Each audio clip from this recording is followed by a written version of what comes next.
The intelligent investor Benjamin Graham के बारे में जेसन ज़्वांग।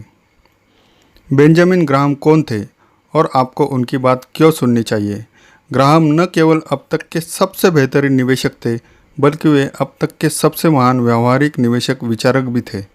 ग्राहम से पहले धन प्रबंधन काफ़ी हद तक मध्यमकालीन श्रेणी गिल्ड की तरह व्यवहार करते थे, जो मोटे तौर पर अंधविश्वास, अनुमानों और रहस्यमय रिवाजों द्वारा निर्देशित थे।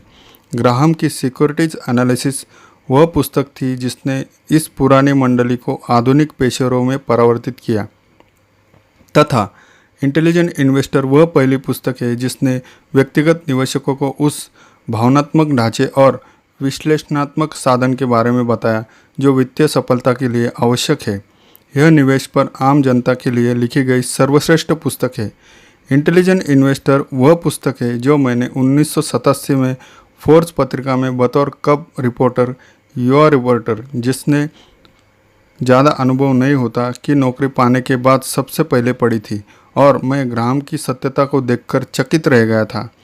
तेजी के सभी बाजार कमोबेश बुरी अवस्था में बंद होते थे। उसी अक्टूबर में अमेरिका शेयर इतिहास में सबसे बुरी एक दिवसीय गिरावट आई और मैं सम्मोहित था। आज 1990 के दशक के बेलगाम तेजी के बाजार तथा 2000 की शुरुआत में बेदर्द मंदी के बाजार के बाद इंटेलिजेंट इन्वेस्टर को और भी भविष्य सूचक के तौर पर पढ़ा जा रहा है। ग्राहम ने इस बोध को मुश्किलों को सहकर पाया था। उन्होंने सीधे तौर पर वित्तीय हानि की पीड़ा सही और दशकों के बाजार इतिहास व मानसिकता का अध्ययन किया। उनका जन्म 9 मई 1994 में लंदन में बेंजामिन ग्रासबाम के नाम से हुआ। उनके पिता चीनी मिट्टी के बर्तनों और मूर्तियों का व्यापार करते थे।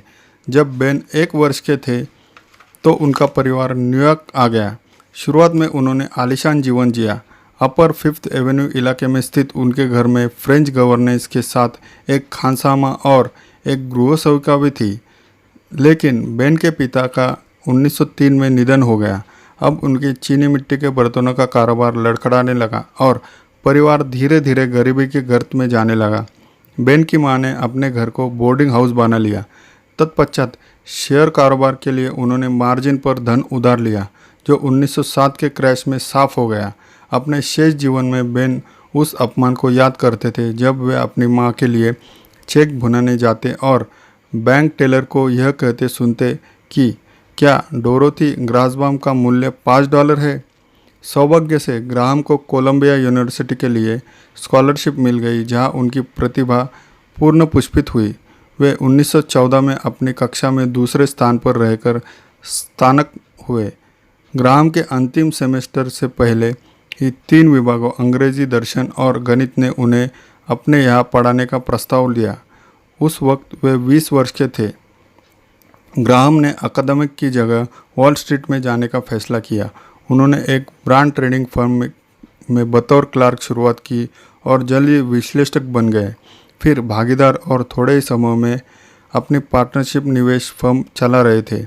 इंटरनेट के उदय और पतन से ग्राहम को हैरानी नहीं हुई। अप्रैल 1919 में उन्होंने ऑटो बिजनेस में उतरे नए प्रस्ताव सैडल टायर के एक दिन के कारोबार से 250% रिटर्न अर्जित किया।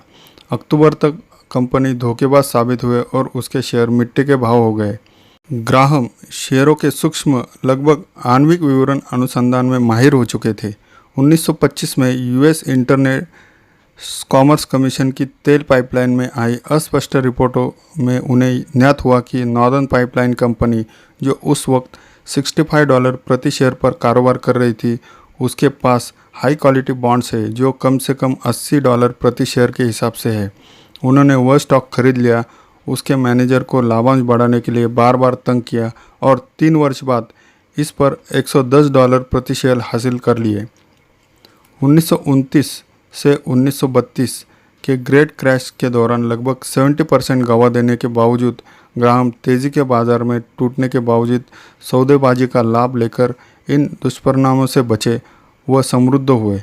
ग्राहम के पूर्व के रिकॉर्ड की जानकारी नहीं है, लेकिन 1936 से 1956 में उनके रिटायर होने तक उनकी ग्राहम न्यूपेन कॉप ने सालाना कम से कम 14.7% का मुनाफा कमाया, जिसके मुकाबले शेयर बाजार का वार्षिक मुनाफा कुल मिलाकर 12.2% था, जो वॉल स्ट्रीट के इतिहास का सर्वोत्तम दीर्घावधिक ट्रेड रिकॉर्ड था।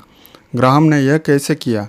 अपनी साधारण दिमागी ताकत को गहन सामान्य समझ और विस्तृत अनुभव के साथ जोड़कर ग्राहम ने अपने मूल सिद्धांतों को विकसित किया, जो कम से कम आज भी उतने ही मान्य हैं जितने उनके जीवन काल में थे।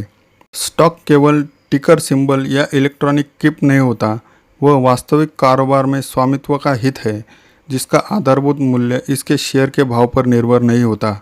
बाजार एक पेंडुलम जैसा है जो हमेशा न टिक सकने वाले आशावाद, जिससे शेयर महंगा होता है, और अन्यायपूर्ण निराशावाद, जो इन्हें अत्यधिक सस्ता बनाते हैं, के बीच डोलता रहता है। इंटेलिजेंट इन्वेस्टर ऐसा यथार्थवादी होता है जो आशावादियों को बेचता है और निराशावादियों से खरीदता है।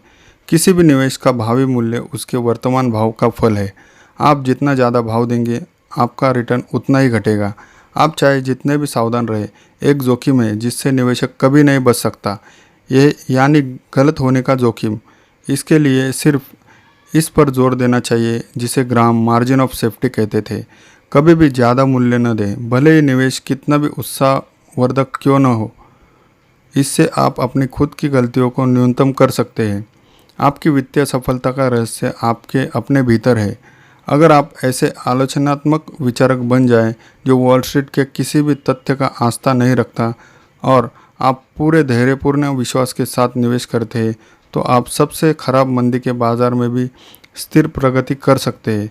अपने में अनुशासन और साहस उत्पन्न करके आप दूसरों के मूड परिवर्तन को अपना वित्तीय भाग्य बनाने से रोक सकते हैं। अंत में आपका निवेश कैसा व्यवहार कर रहा है, इससे ज़्यादा ज़रूरी है यह देखना है कि आपका व्यवहार कैसा है। इंटेलिजेंट इन्वेस्टर इस संशोधित संस्करण का उद्देश्य ग्राहम के विचारों को पूरी तरह अक्षुण्ण रखते हुए स्पष्टीकरण के फुटनोट्स को अपवाद मानकर आज के वित्तीय बाजारों पर लागू करना है।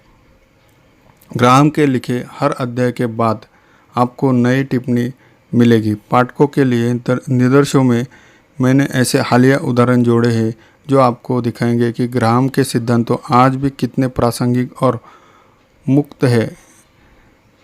मुझे ग्राहम के इस मास्टरपीस को पहली बार या तीसरी या चौथी बार पढ़ने के आपके उत्साह और प्रबोधन से ईर्ष्या हो रही है।